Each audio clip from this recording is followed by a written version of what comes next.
Child মেৰেজৰ ওপৰত এটা সমীক্ষা কৰিছিল যে শিশু কম বয়সতে ছোৱালীৰ বিয়া হোৱা সংখ্যা কমিছে নে কমা নাই, অসম চৰকাৰে লোৱা পদক্ষেপৰ ফলাফল কেনেকুৱা, ই ইতিবাচক নে নেতিবাচক। আপোনালোকে জানি ভাল পাব এই ইণ্ডিপেণ্ডেণ্ট গ্ৰুপটোৱে 20খন জিলাৰ 1132খন গাঁৱত সমীক্ষা কৰিছিল। তেখেতসকলে আজি প্ৰতিবেদন ৰাষ্ট্ৰজুৰি প্ৰকাশ কৰিছে যে 81খন গাঁৱত চাইল্ড মেৰেজৰ ঘটনা কমি আহিছে। তেওঁলোকে 600খন গাঁও আৱিষ্কাৰ কৰিলে, বিচাৰি পালে য'ত এটাও চাইল্ড মেৰেজৰ ঘটনা 21 চনৰ পিছত হোৱা নাই। আৰু তেখেতসকলে এইটো সমীক্ষাত কৈছে যে অসমৰ এই গাঁওসমূহৰ 98% ৰাইজে চাইল্ড মেৰেজৰ বিপক্ষে চৰকাৰে লোৱা প্ৰচেষ্টাক সমৰ্থন দিছে। মই প্ৰতি 6 মাহৰ মূৰে মূৰে চাইল্ড মেৰেজৰ লগত জড়িত লোকসকলক আমি গ্ৰেপ্তাৰ কৰোঁ, আইনৰ ওচৰলৈ লৈ যাওঁ। প্ৰথমতে মানুহে দুই এজনে আমাক বেয়া পাইছিলে, কিন্তু এতিয়া গাঁৱে ভূঞে গ'লে ময়ো সোধোঁ যে সৰু বয়সতে কোনোবা বিয়া হৈছে নেকি? সকলোৱে কয় নাই নাই, আমাৰ গাঁৱত হোৱা নাই, আমি নকৰোঁ, আমি কৰিব নিদিওঁ, আমি আইন ভাঙিব নিদিওঁ। আনকি সংখ্যালঘু গাঁওসমূহতো এই কণ্ঠ মই শুনিবলৈ পাওঁ।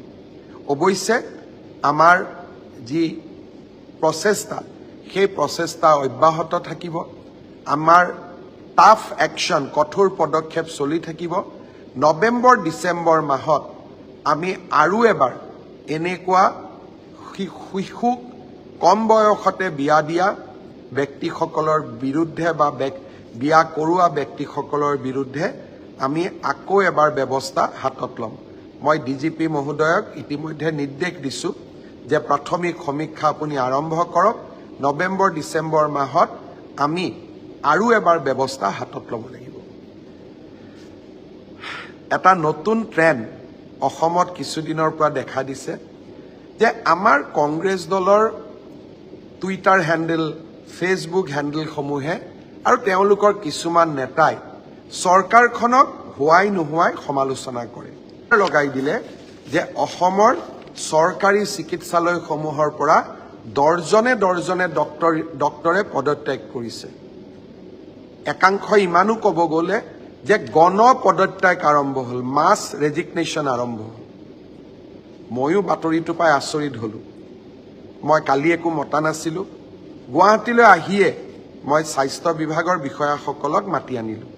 মোক কথাটো কি আছে অলপমান বুজাই কওঁ।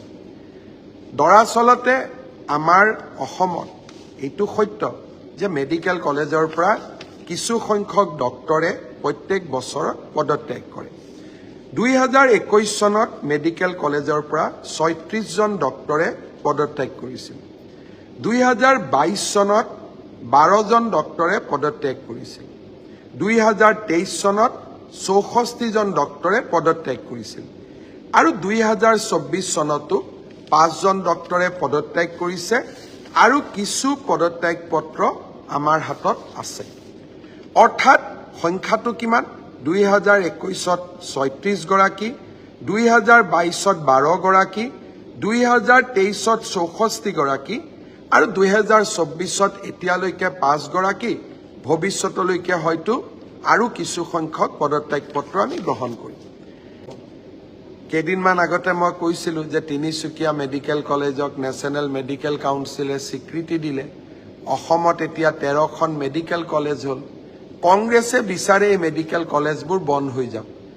যোৰহাটত মেডিকেল কলেজ কৰোঁতে প্ৰতিদিন বাতৰি কাকতৰ লগততো মই এক প্ৰকাৰ সংগ্ৰাম কৰিছিলোঁ প্ৰতিটো দিনেই।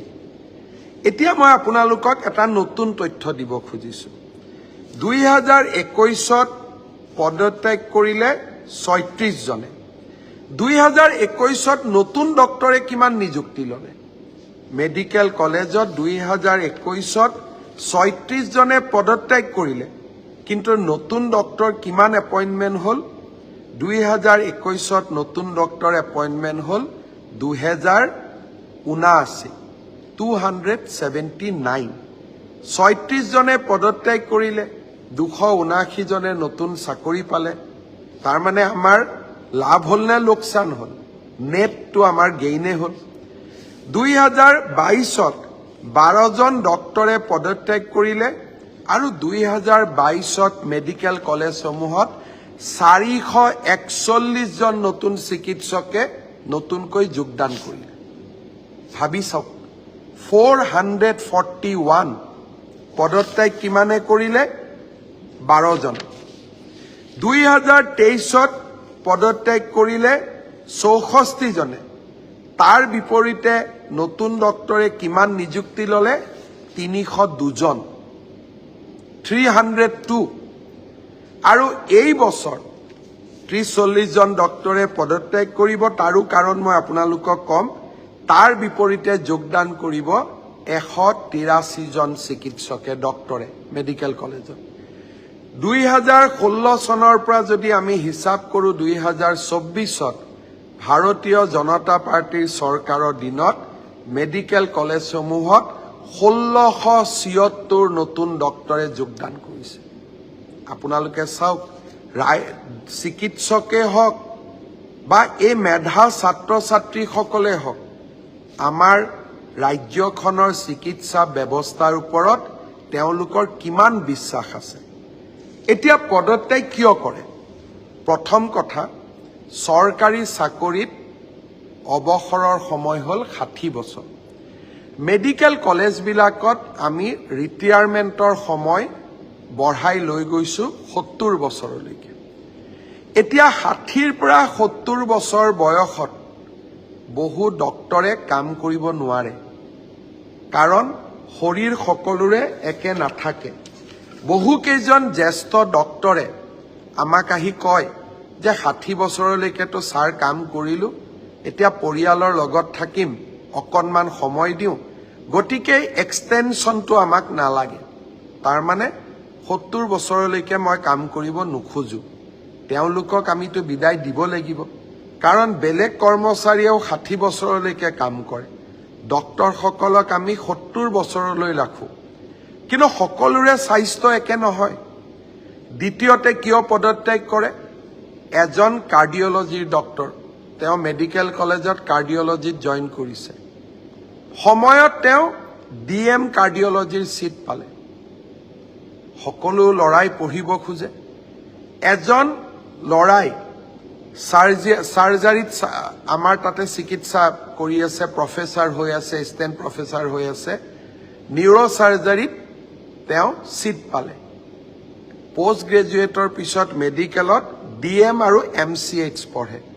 আৰু ভাৰতৰ বিভিন্ন শিক্ষানুষ্ঠানত অসমীয়া ল'ৰা ছোৱালীবোৰ আজিকালি পঢ়িবলৈ যায়। আমি তেওঁলোকক কেনেকৈ মানা কৰিম? তৃতীয়তে, আমাৰ মাজত এনেকুৱাও ডক্টৰ আছে যিসকলে নাৰ্ছিং হোমত বেছি দৰমহা পায় কাৰণেও গভৰ্ণমেণ্ট মেডিকেল কলেজৰ পৰা পদত্যাগ কৰে।